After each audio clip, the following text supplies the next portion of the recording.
Sam, I have a message from listener Quinby who writes, "Hello. I want to share something that I first learned many years ago and it broke my mind. When we think of ancient Greco Roman statues, we often imagine them as pristine and white. Originally, they were painted quite garishly. However, the color faded due to the passage of time and exposure to the elements like rain and sun. One pigment that I found especially interesting is Egyptian blue. It's the first synthetic pigment that we know of.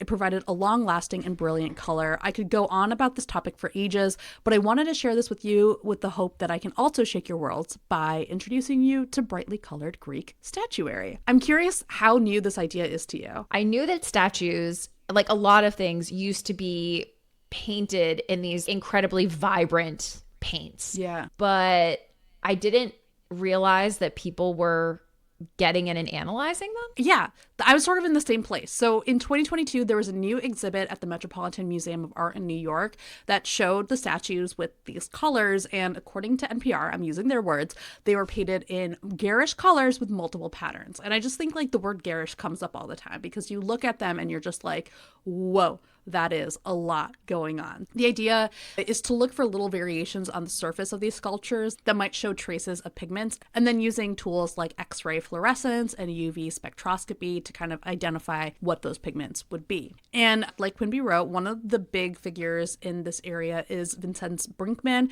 who's been researching this for decades with his wife, Ulrich Koch-Brinkmann. And apparently their work has even been shown in video games, which I thought was fascinating, I guess in Assassin's Creed Odyssey. The basic concern, as I understand it, is that historians are worried that people are going to take Brinkmann's work as like definitive of what these ancient statues would have looked like, when really what they're doing is more an interpretation or almost like a theory. So Brinkmann himself was quoted saying, "What we do is create proposals and we ask the audiences to read between the lines."